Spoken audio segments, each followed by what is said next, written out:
Amen. We'll take a seat. Good morning, everybody. I'm excited to be here. How about you? Let's try again. I feel like we should be more excited. I'm excited to be here this morning. How about you? All right, it's Christmas. It's awesome. In 2004, a man named Viktor Yushchenko was running as an opposition candidate to become the third ever president of the Ukraine. And 2004, Ukraine was nominally a democratic country, but it was still run by a single state party who vehemently opposed Yushchenko to the point of denying him access to any media and eventually poisoning him so badly that his face was permanently disfigured. But Yushchenko pressed on, and on polling day, he held a sizable lead. But the ruling party would not be denied, and so they tampered with the election results. And the state-run television network reported, "Ladies and gentlemen, we can now announce that the challenger, Viktor Yushchenko, has been decisively defeated." But as the news report ran, there was a picture-in-picture, a small screen down on the right where a woman named Natalie Dmitruk was providing translation of the news for the deaf community. And as the rest of the news media proudly proudly proclaimed the lies of the regime to the nation, Dmitruk stood in the corner and signed this: "They are lying, and I am ashamed to translate those lies. Yushchenko is our president." And the deaf community sprung into action. They texted, they emailed, they got the word out to as many people as quickly as they could. And Dmitruk's act of courage and the movement of the deaf community in Ukraine inspired a number of journalists to also courageously dig, and they uncovered the truth, and they started reporting on the corruption of the government. And within a few months, the Orange Revolution in Ukraine got momentum, and 1 million people marched into the capital city of Kiev and demanded a new, fair election. They forced the government's hand, a new election was held, and Yushchenko became the president. And I wonder, during the Christmas season, if this image of a small screen of truth standing in contrast to the big, loud screen of everything else is an incredible picture of the church.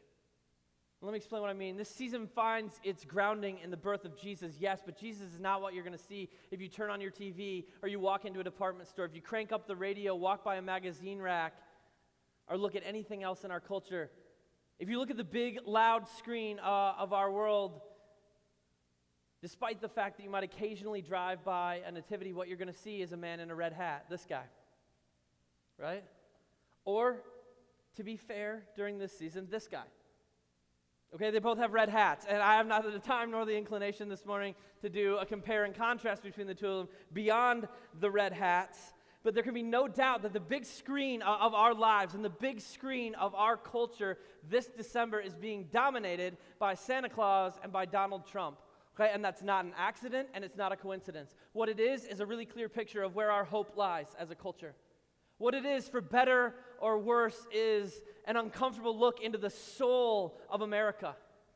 It's a picture that our hope, like that picture of the future that keeps us going in dark and difficult days, that vision that we have that we hope will come into reality for us. Our hope in this country, in this culture, is placed firmly in politics and in power and in wealth and the accumulation of things. And that's easy stuff to put our hope in, isn't it? The idea that if we can just get the right person or the right people to power, if we can get control, if we can prosper politically, then everything will be okay. Or if the wrong people get in charge, our hope is completely doomed. So many of us in this country, in the middle of a dark season, where we are desperate for real and lasting hope, have bought into the message of the big screen that politics and power is where that hope can be found. And at the same time, concurrently, a whole bunch of us in this culture, in this dark and difficult season, have bought into the Santa message.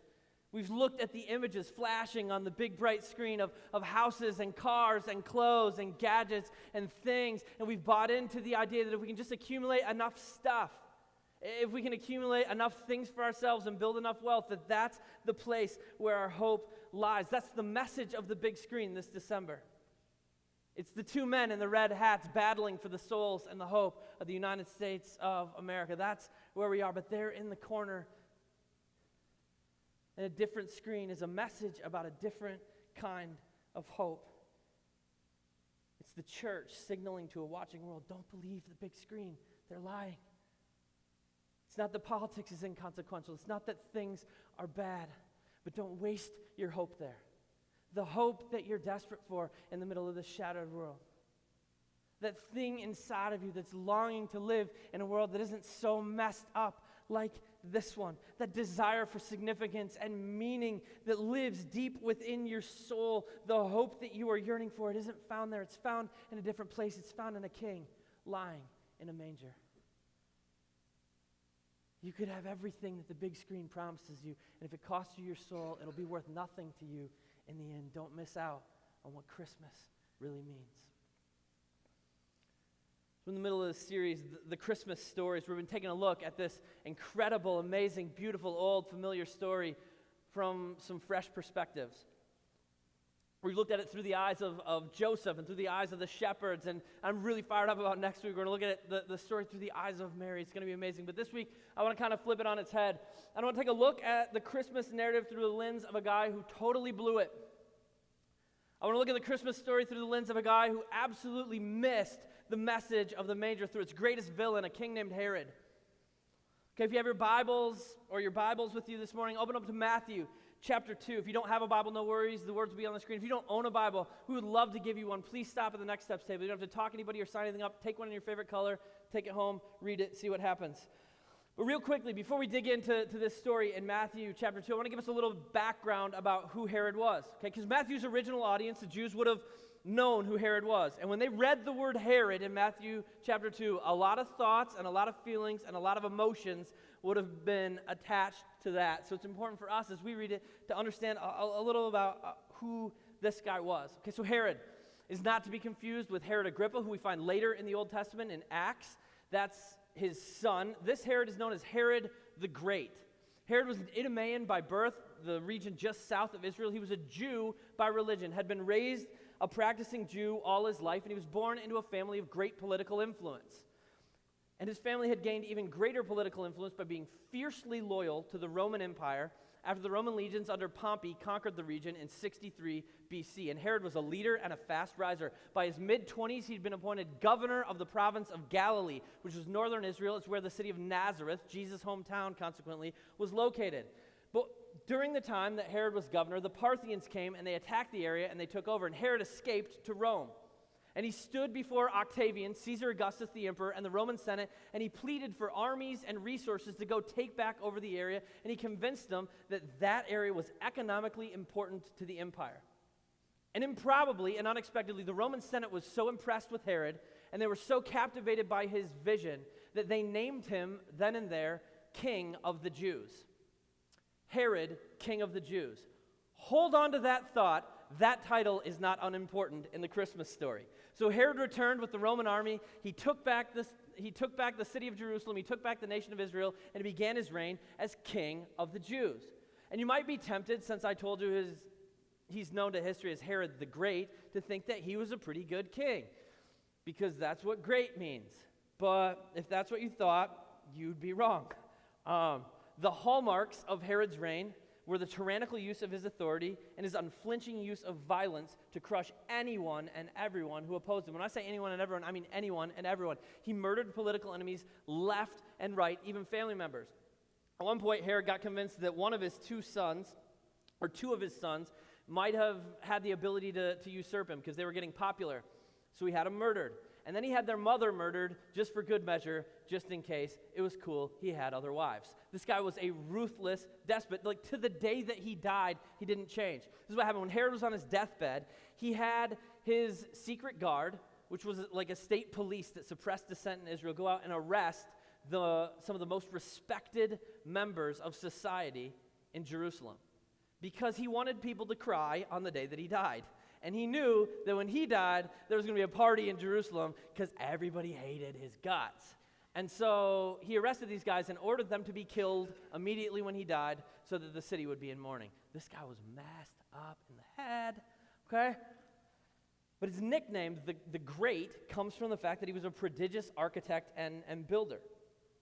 See, Herod had this idea that in order to secure his legacy, in order to secure his fame, in order to secure his glory and make everyone understand how important he was to be remembered forever and ever and be honored by Rome, he needed to undertake a number of huge building projects. And so he continually built, and he built, and he built. Most notably, the expansion of the Second Temple in Jerusalem, his palaces at Masada and Herodium, and the harbor at Caesarea. And in order to pay for these building projects, for his glory, he levied these huge, unpopular taxes on the Jewish people. And they hated his guts, but he pressed on, and he kept building and building and building because he was certain that sign of his wealth and his power would secure the greatness of his legacy for all time. So that's Herod. And I suspect that some of you, having heard that brief biography, are wondering, why in the world are we talking about Christmas through that guy's eyes? He's a jerk. Like Mary, I get. The shepherds, I get. Joseph, I get. But why Herod? And it's a fair question, but here's why. I think that for a lot of us, and that for a whole lot of people in our world, the way that we actually respond to the Christmas story with our lives looks a whole lot more like the way Herod responded than it does like the way any other character in the story responded. And that may sound crazy, but check it out. This is what it says in the story in Matthew chapter 2, beginning in verse 1. It says, "After Jesus was born in Bethlehem in Judea, during the time of King Herod, Magi from the east." What was Magi? These are the guys we call the wise men. Magi has the same root word as magician. What these guys were, Magi from the east, were philosophers. They were the priestly caste, the professional religious folks from the Persian Empire. Okay? So Magi from the east came to Jerusalem and asked, "Where is this one who has been born?" Born what? What does it say? King of the Jews. "We saw his star and we've come to worship him." Quick time out. King of the Jews. Whose job is that? That's Herod's job. That's Herod's noble title. The Senate told him he could be king of the Jews. Now here's what I want us to do. I want to invite you to do it. I want everybody to do it this morning. Try, just for a few moments, to see this story from Herod's perspective. Try and see it through his eyes. Put yourself in Herod's shoes. And I know you don't want to because he's the villain, right? Like Herod is the biggest Christmas bad guy of all time, not named Ebenezer Scrooge, the Grinch, or Mr. Shirley, okay? And Herod didn't even enroll everybody in the Jelly of the Month Club, which is the gift that keeps on giving. So he might be the worst of all, but he's in that group. He's a bad guy. And when we see ourselves in stories, when we like to picture ourselves, we like to think of ourselves as the heroes.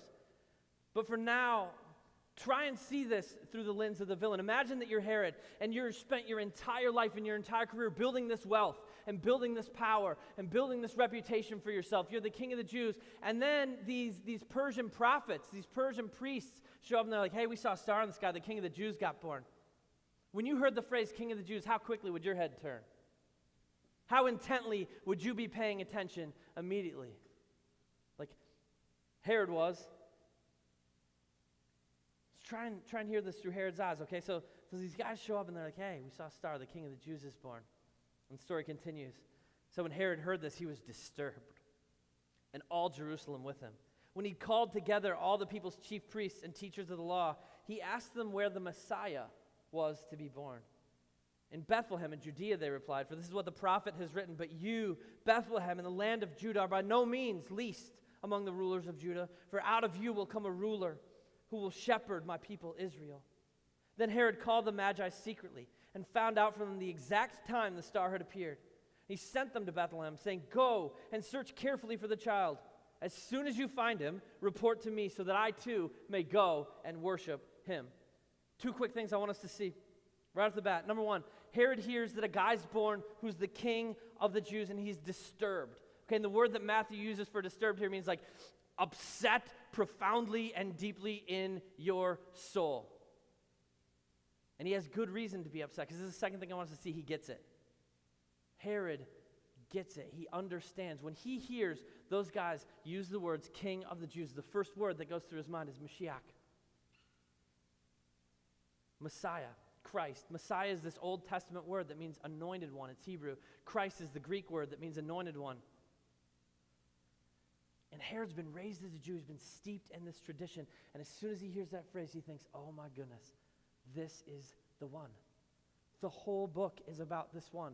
This is the one that was promised in Genesis 3 that God said was going to come and heal up the brokenness of this world. This is the one that God promised to Abraham, and the one that God promised to Isaac, and the one that God promised to Jacob. This is the one that David prophesied about, and Isaiah prophesied about, and Malachi prophesied about. The whole thread of the whole book is about this one. If the King of the Jews is born, maybe, just maybe, it's the Messiah. And he understands it, and so he goes and he finds the religious leaders of his day. He's like, hey, say the Messiah is going to be born. Where is that thing supposed to happen? And they tell him that it's in Bethlehem.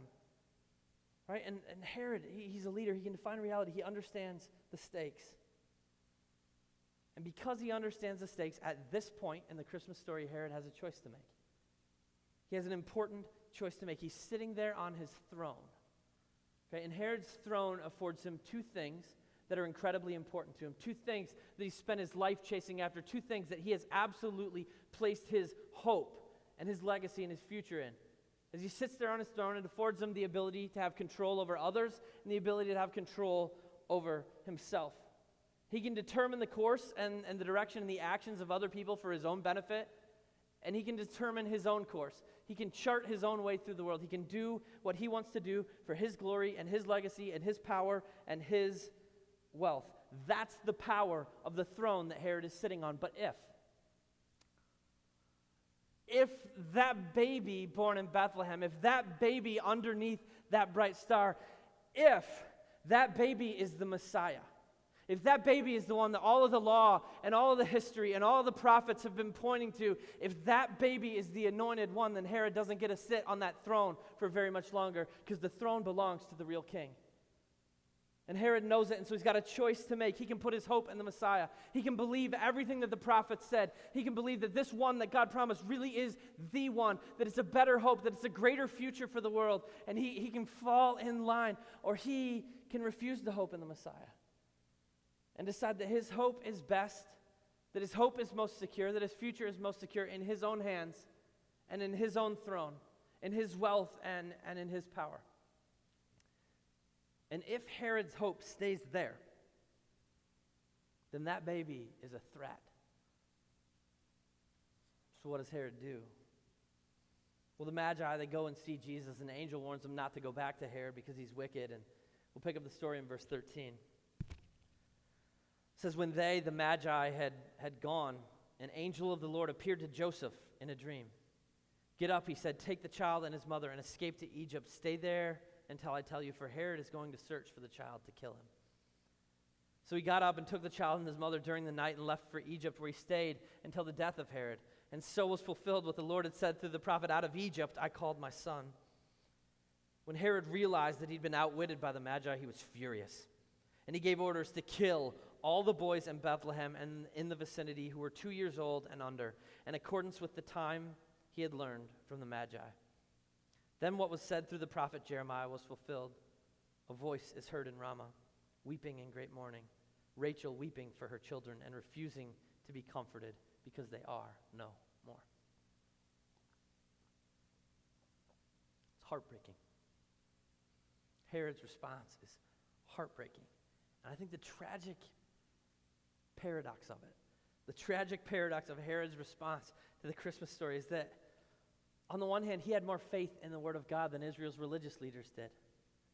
Like, he heard that the king of the Jews was born, and the first thing in his mind was that it might be the Messiah. And so Herod realized that if the Messiah was born, it demanded that he take action on his part. But the chief priests in Jerusalem, the Pharisees and the Sadducees, all the religious leaders, you know what they did with that information? They did nothing. And it's scandalous that they did nothing. It's unthinkable that they did nothing. But while God was busy revealing this truth that he came down to the shepherds, they were busy sitting in Jerusalem believing that if it wasn't about them and they weren't the center of the story and nobody told them, then it couldn't possibly have happened, and they did nothing. And so on the one hand, Herod understood it. Herod had more faith in the big God of the Bible than even the Jewish religious leaders did at the time. But the problem was that sadly, he could not submit to Jesus. He couldn't let Jesus rule over him. See, if Jesus couldn't serve him, then Jesus had to go.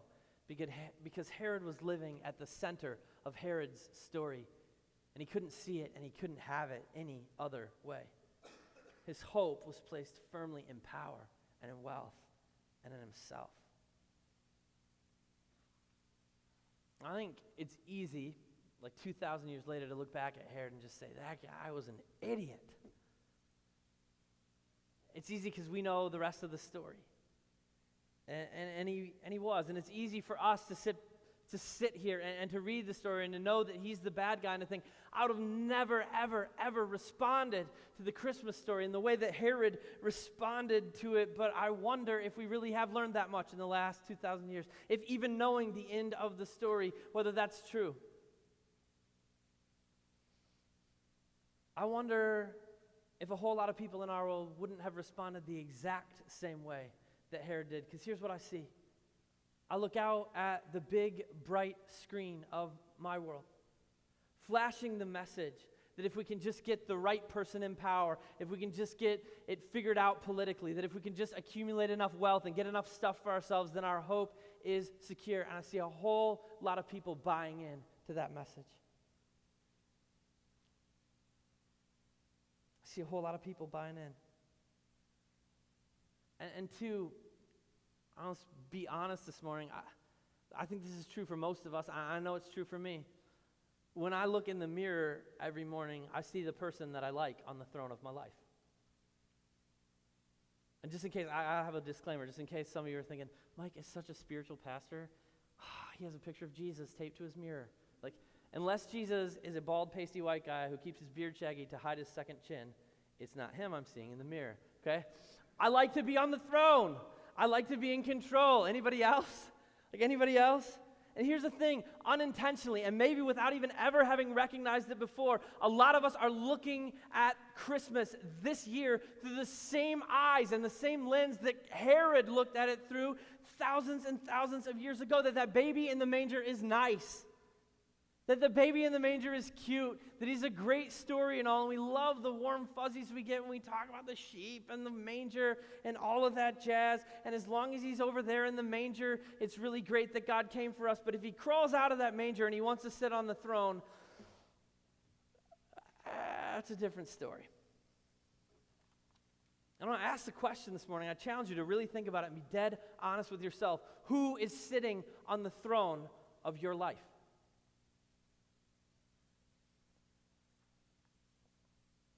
Or what is sitting on the throne? Who or what is sitting there? Because that's where your hope is. That's where your hope is. And a lot of us have sold our hope down the river. A lot of us have sold our hope down the river for the promises of political gain and political power, for the promises of wealth and stuff and our own legacy. We got caught up believing that if we can create a world where we're in control, then everything will be okay. Or if we can create a world where our party and our ideals are in control, then everything will be okay. Or we can create a world where our bank account and our retirement account are big enough, then everything will be okay. We've allowed our hope to migrate to the same places that Herod's hope was in. And we're in danger of missing Christmas just like Herod missed it so many years ago. We're in danger of missing out on the message of the manger just like he did. And when we miss the message, we miss the hope, the real stuff, the good stuff, the hope that's worth hoping in. Okay, please don't hear what I'm not saying this morning. What I'm not saying is that buying Christmas presents is bad or that retirement planning is unspiritual or that things are inherently evil. They're absolutely not, but check your throne. Check your throne, because if that stuff is on there, it will eventually crush you. What I'm not saying is that politics is unimportant and it doesn't matter and it has no effect in our lives and we should just forget about it or we should just pretend that it'll be okay. That's not true and it's not helpful. I don't know if it'll be okay. I don't know if everything will be fine. I don't know what the future holds, and I'm not going to pretend that I do, but I know how it ends. And I know if your hope is there, you're going to be crushed. If your hope is there, you're going to be crushed. And if you've hoped in it this season, you're going to be crushed. And if you feel crushed this season, if you feel like politics hasn't gone your way and your hope is gone, I want to invite you this Christmas. I want to invite you now to just pause and rest in the peace of knowing how it all ends. Rest in the peace of knowing who wins. Because at the end of the day, no matter what happens, Jesus wins.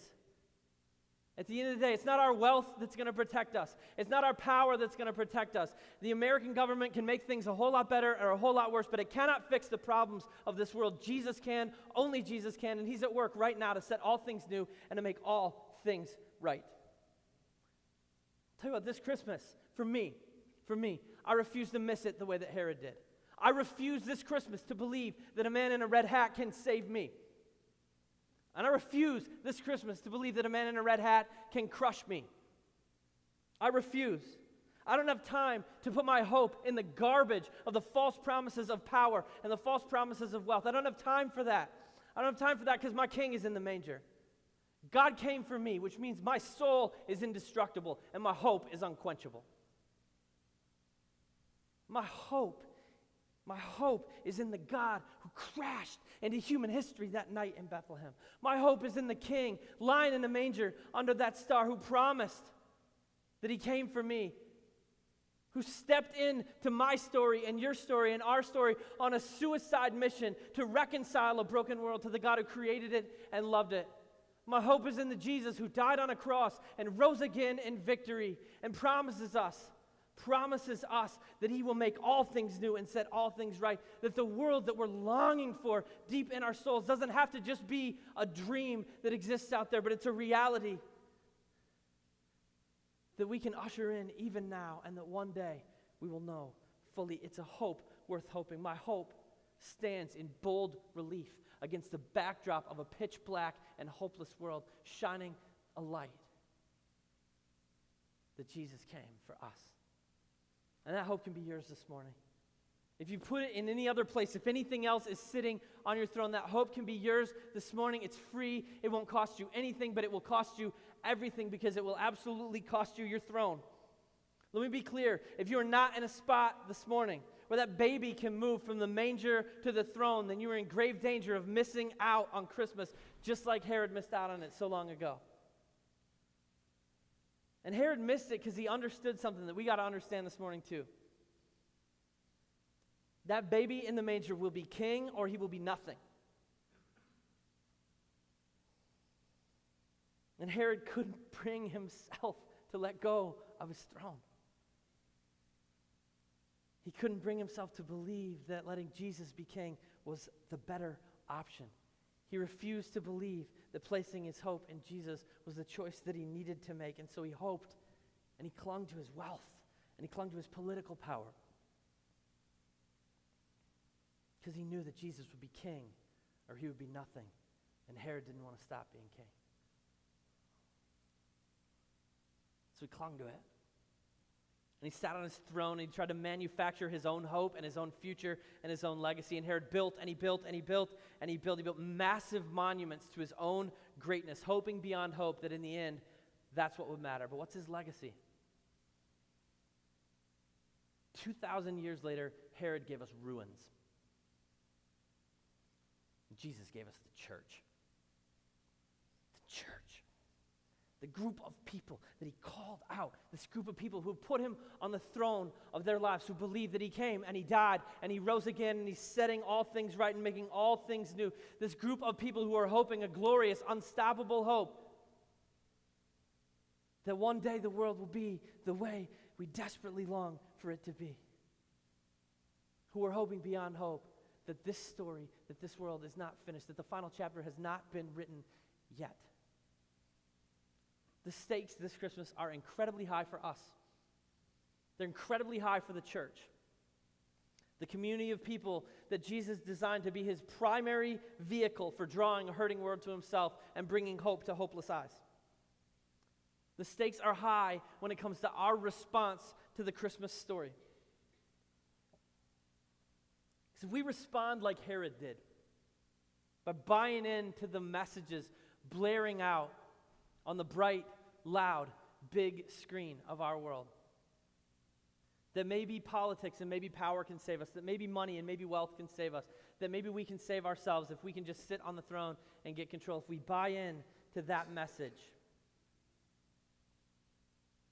not only do we miss out, like genuinely miss out on the fullness of all that Christmas means, of all that following Jesus means, of the real lasting hope that Jesus offers us, but a dark and decaying world misses out as well. Because our world needs the church. Now more than ever, our world needs you and me and us to be the small screen of truth in the corner, signaling to everyone who's watching, don't believe the big screen. Don't lose hope in hopeless places. Hope is real, and it's found in a king lying in a manger. So you let Jesus sit on the throne this Christmas? Will you let him fill you with real hope? And will you share that hope with a world that's dying from hopelessness? Let's pray. Heavenly Father, we come before you just humbled and amazed. Humbled and amazed that in the middle of our brokenness, in the middle of our failure, you offered us a real and a lasting hope. You didn't just abandon us, but you stepped into our history. And Lord, I know it's tempting because we're human and we are the way that we are. It's tempting to see that story through the same eyes that Herod did, to believe that we're better at being on the throne than you are. But God, I pray that we wouldn't miss it now, that we wouldn't sell our hope down the river, but that we'd find real hope in you, and that we could be a beacon that shines that hope out into the darkness of our world. Maybe some of you are here this morning and you've never hoped that hope. You've never believed it for yourself. You've never put your faith and your trust in that God who stepped into history for you. You've never given him the throne of your lives, and you've never known what it means to know that you know that you know that the God of the universe has forgiven you, has liberated you, has reconciled you, and is setting all things right and making all things new. And if that's you this morning and you want to, I just want to invite you to pray. Pray with me now. God, I believe that you love me. God, I believe that you came for me. I believe that Jesus stepped in. I believe that you died and rose again for me. And I invite you to sit on the throne of my life. Father, for all of us this Christmas, be on the throne. Fill us with hope that spills out all over our world. In your name we pray.